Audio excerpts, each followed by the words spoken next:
नमस्कार दोस्तों, स्वागत है आपके अपने YouTube channel success mantra by Deepak Rai. मैं ऋतिक सरवानी आज एक बार फिर से उपस्थित हूँ आप सभी के लिए यूपी त्रिपल राजस्व लेखपाल का एक प्रैक्टिस सेट लेकर।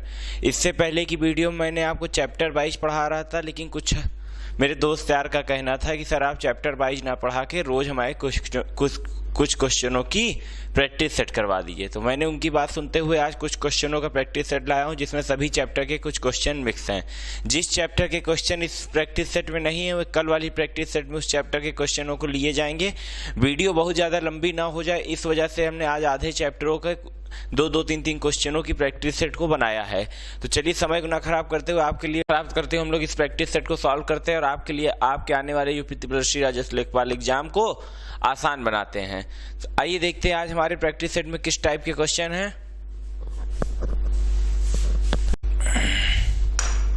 चलिए देखिए, स्क्रीन में पहला क्वेश्चन आपको क्या बोल रहा है। एक व्यक्ति ने अपने बाग में 2025 पौधे इस प्रकार लगाए कि प्रत्येक पंक्ति के पौधों की संख्या कुल पंक्तियों के बराबर हो गई।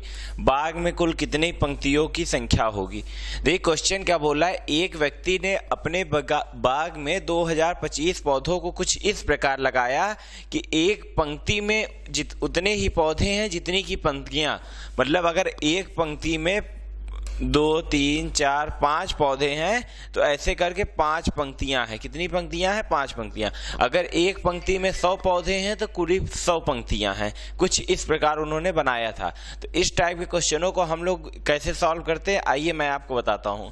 ऐसे क्वेश्चनों के आप जो ये यहाँ पे पौधों की संख्या दी है, किसी भी चीज की संख्या दी रहती है, उसे आपको क्या करना है, उसका वर्गमूल निकाल लेना है। क्या निकाल लेना है? उसका वर्गमूल निकाल लेना है कि किसका वर्ग है। और जब आप वो निकाल लेंगे तो आपको आंसर बड़ी आसानी से आ जाएगा।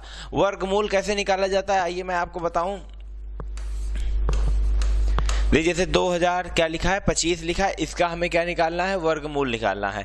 तो यहाँ पे आपको ये बात जान लीजिए, 2 का क्या बनता है, जोड़ा बनता है। 2 का क्या बनता है, जोड़ा बनता है। अब आपको इसे क्या करना है, वर्ग निकालना है। कैसे निकलेगा, देखिए यहाँ पे वही टेबल रखिए, जो टेबल यहाँ पे रखेंगे उतनी बार ही आपको ले जाना है।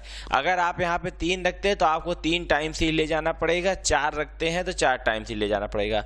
देखिए अगर हम यहाँ 4 रखते हैं तो 4 बार ही ले जाएंगे, तभी 16 होगा। अगर हम 5 रख देते तो 25 हो जाता, जो कि हमारा गलत हो जाता। अब यहाँ देखिए बचेगा कितना, 4 बचेगा, वहां से क्या आ जाएगा, 2 और 5। और देखिए यहाँ जितनी बार ले जाते हैं उतना ही क्या कर देते हैं, ऐड कर देते हैं वर्ग में। अब ये क्या हो गया, 8 हो गया। अब कितनी बार ले जाएं, 5 बार ले जाते हैं। यहाँ पे जो भी लिखेंगे उतने टाइम्स ही ले जाना पड़ता है। तो यहाँ पे आप 5 लिखिए, 5 टाइम्स आप ले जाएंगे, क्या आएगा, 425 आएगा। और ये क्या हो जाएगा, पूरा कैंसिल आउट, और ये जोड़ के क्या हो जाएगा, 90। हमें क्या पता चल गया कि 45, इसका वर्ग क्या निकल गया, 45 निकल गया, जो कि क्या है, हमारा आंसर है। ऑप्शन नंबर डी में 45 दिया हुआ है। क्वेश्चन को पुनः समझिएगा। इस टाइप के क्वेश्चन में आपको कुछ नहीं करना है, केवल वर्गमूल निकालना है। और वर्गमूल निकालने की क्वेश्चनों को कैसे निकाला जाता है उसकी वीडियो मैंने पहले ही डाल रखी है। अगर आपने नहीं देखा तो हमारे चैनल पे आके सर्च करिए वर्ग और वर्गमूल, आपको मेरी वीडियो मिल जाएगी जिसमें मैंने प्रॉपर ढंग से आपको वर्ग वर्गमूल पढ़ाया था। तो इसको ऐसे क्वेश्चन जब भी आपके फंसेंगे तो आप बस उस संख्या का वर्गमूल निकाल दीजिएगा। और वर्गमूल कैसे निकाला जाता है मैंने यहाँ तो बताया ही है, यहाँ नहीं समझना है तो प्रीवियस वीडियो में आप देख लीजिएगा। आप सर्च करेंगे चैनल पे, आपको मिल जाएगी वीडियो। बढ़ते अपने अगले क्वेश्चन पे।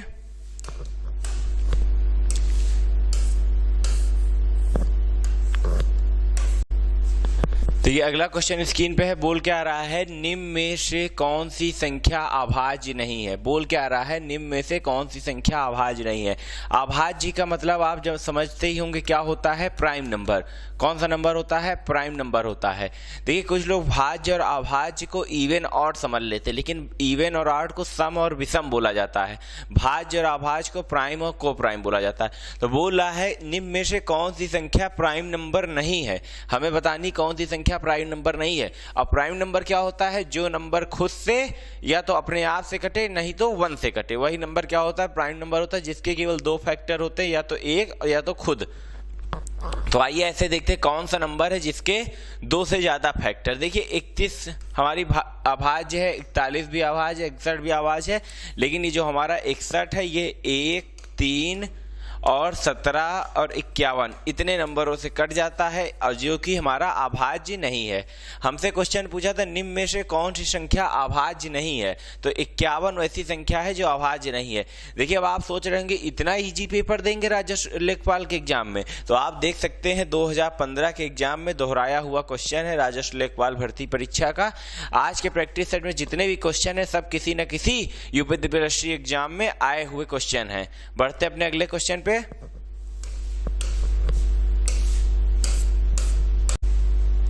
देखिए स्क्रीन पर अगला क्वेश्चन बोल के आ रहा है, एक सभा में 8 व्यक्ति उपस्थित थे। सभा के अंत में सभी ने एक दूसरे से हाथ मिलाया।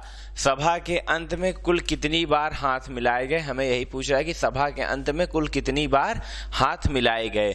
एक सभा में 8 लोग उपस्थित थे, सभा खत्म होने के बाद सबने एक दूसरे से हाथ मिलाया, तो कुल कितनी बार हाथ मिलाए गए, यही हमें इस क्वेश्चन में पूछ रहा है। परिचालक भर्ती परीक्षा 2015 का ये क्वेश्चन है। आइए मैं आपको सॉल्व करा के दिखाता हूँ। चलिए देखिए, जब कहीं कोई सभा की बात करे या कुछ भी बात करे तो वहां पे जो भी व्यक्ति हाथ मिलाने की संख्या को आप क्या मान लीजिए, n मान लीजिए। कितनी बार मान लीजिए, n मान लीजिए। जब कभी ऐसी कंडीशन बनती है कि सभा में इतने लोग बैठे थे, इतने लोगों ने हाथ मिलाया, तो कुल कितनी बार हाथ मिलाया गया। ऐसे क्वेश्चनों को सॉल्व करने का एक सिंपल सा फॉर्मूला होता है n-1 ब्रैकेट में और अपॉन में 2 रख देना है। आपको बस यही रख के सॉल्व कर देना है और आपका आंसर आ जाएगा। अब आप जानते हैं सभा में कुल कितने व्यक्ति थे, सभा में कुल 8 व्यक्ति थे। हमने व्यक्तियों की संख्या को क्या माना है, n माना है। n में कुल कितने लोग थे, 8 लोग थे, तो 8 -1 अपॉन 2, तो ये क्या हो जाएगा 8 सते 56।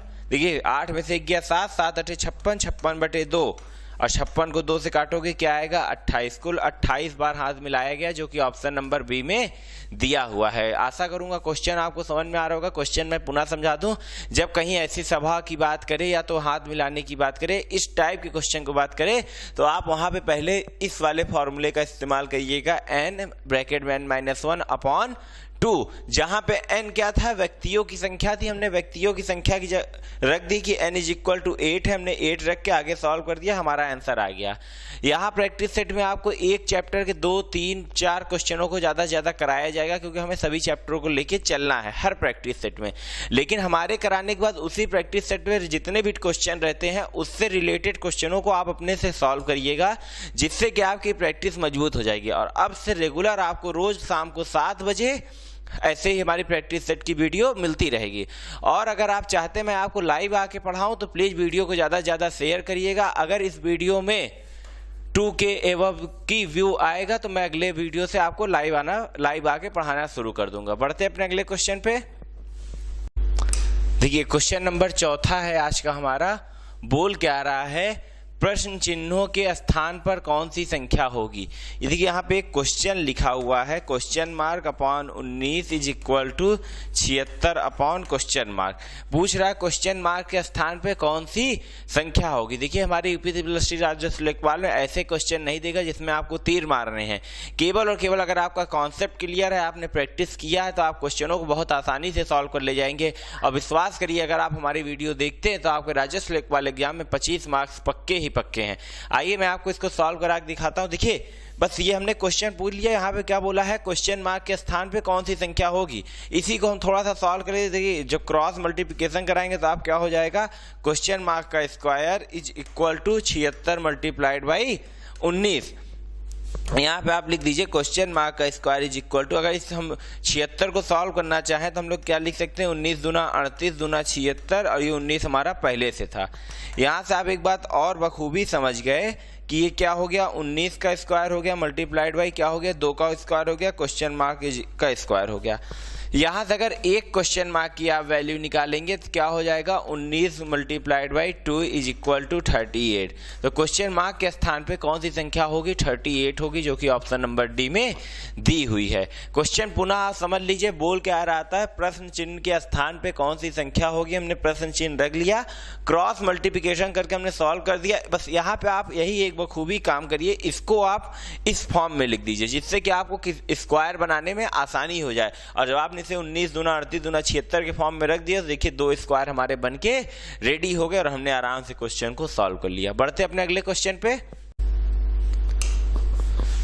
देखिए स्क्रीन पर अगला क्वेश्चन क्या बोल रहा है, यदि 3 ब्रैकेट में क्या लिखा है 4 माइनस एक्स बड़ा छोटा है किससे 4x प्लस 5 से, तो इनमें से कौन सा कथन सही होगा, हमें यही पूछ रहा है इनमें से कौन सा कथन सही होगा। ये भी देखिए लोअर फर्स्ट भर्ती परीक्षा का क्वेश्चन है। देखिए बोला क्या है कि 3 ब्रैकेट में 4 माइनस एक्स क्या है 4x प्लस 5 से छोटा है, तो सॉल्व करिए आप, हमें आंसर लग दीजिए। देखिए 3 चौक 12 minus 3x is greater than 4x plus 5। अब यहाँ से आप जान रहे 12 में से 5 जाएगा क्या बचेगा 7 बचेगा, ग्रेटर देन लेस देन, ये देखिए ये प्लस ये माइनस 3x उधर जाएगा प्लस 3x हो जाएगा, तो क्या हो जाएगा 7x हो जाएगा। यहाँ से 7 से 7 कट गया, क्या आया 1। ये इसी को कुछ हम इस प्रकार भी लिख सकते हैं जो कि हमारे ऑप्शन में सी में दिया हुआ है और जो कि बिल्कुल सही है।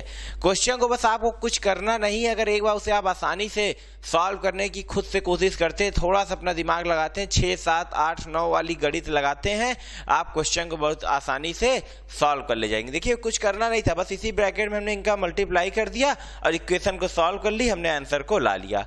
बढ़ते अपने अगले क्वेश्चन पे। देखिए आज का क्वेश्चन नंबर 6वां है, बोल क्या आ रहा है, एक परीक्षा में 35% छात्र पास हुए और 455 छात्र क्या हुए फेल हुए, परीक्षा में कितने छात्र बैठे थे। बोल रहा है एक पेपर में 35% छात्र पास हुए और 455 छात्र क्या हुए हैं फेल हुए हैं, तो परीक्षा में कुल कितने विद्यार्थी बैठे थे। अब आप समझिए कि जो परीक्षा में बैठने की जो विद्यार्थी थे पूरे 100% थे, जितने भी विद्यार्थी बैठे थे, हमें विद्यार्थी पता नहीं लेकिन विद्यार्थियों की संख्या जो भी रही होगी वो अपने आप में 100% के बराबर रही होगी, इस बात को आप समझ लीजिए।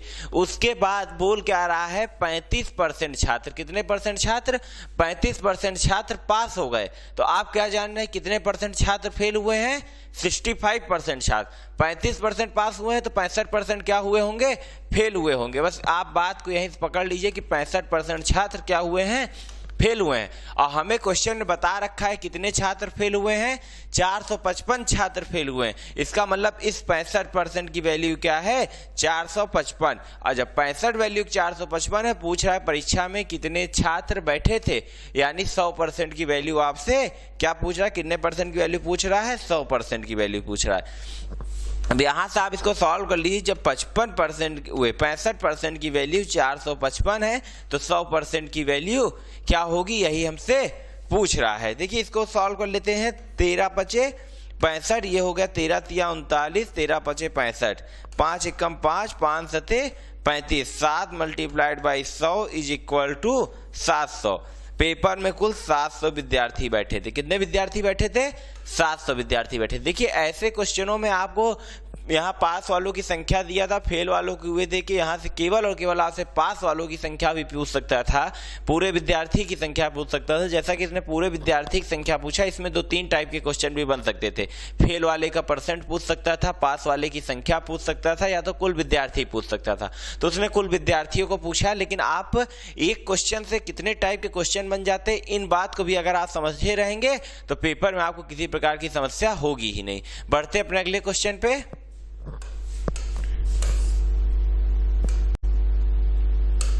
क्वेश्चन नंबर कौन सा है 7वां है, बोल क्या आ रहा है, किसी परीक्षार्थी को परीक्षा उत्तीर्ण करने के लिए 40% अंक प्राप्त करने थे।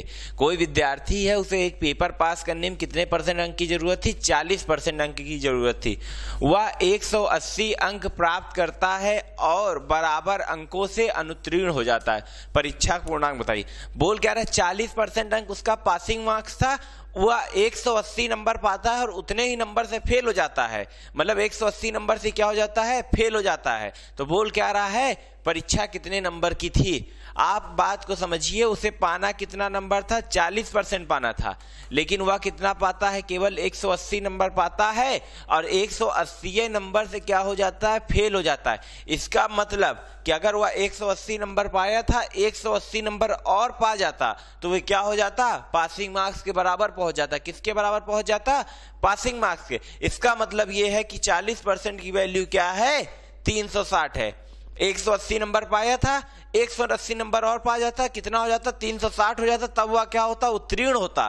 कहां से उत्तीर्ण होता? पासिंग मार्क्स के। अब पासिंग मार्क्स कितनी है? 40% है। इसका मतलब है कि 40% की वैल्यू क्या दिया हुआ है आपको? 360। अच्छा, 40% की वैल्यू आपको 360 दिया है। पूर्णांक 100% होता है, 100% की वैल्यू हमसे क्या कर रहा है? पूछ रहा है।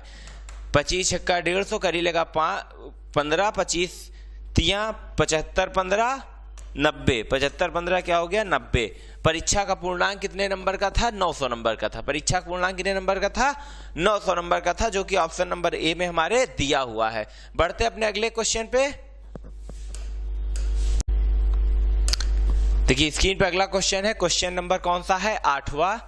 बोल क्या रहा है? यदि 3 बालकों की आयु का योग 81 वर्ष हो और उनका जन्म 6-6 वर्ष के अंतराल में हो तो सबसे छोटे बालक की आयु क्या होगी? क्वेश्चन को पुनः आप सुन लीजिए। बोल क्या रहा है? यदि 3 बालकों की आयु का योग 81 वर्ष हो, 3 बालक हैं जिनकी आयु को अगर हम लोग जोड़ते हैं क्या आता है? 81 वर्ष आता है, और उनका जन्म 6-6 वर्ष के अंतराल में हुआ हो तो सबसे छोटे बालक की आयु क्या होगी? देखिए राजस्व लेखपाल भर्ती परीक्षा 2015 का पूछा गया प्रश्न है। आइए मैं आपको सॉल्व करा के दिखाता हूँ। आप यहाँ पे मान लीजिए सबसे छोटे वाले की एज क्या थी? x थी। तो दूसरे नंबर वाले की क्या होगी? x+6 होगी। तीसरे वाले की क्या होगी? x+12 होगी। सबसे बड़े वाले की क्या होगी? x+12 होगी। सबसे छोटे वाले की क्या होगी? x होगी। अब आगे बोला क्या है कि x और जो उसका बीच वाला भाई था x+6 और जो उसका सबसे बड़ा भाई था x+12, इन तीनों की उम्र को जब जोड़ते हैं क्या आ जाता है? 81 हो जाता है। 3 बालकों की आयु का योग क्या है? 81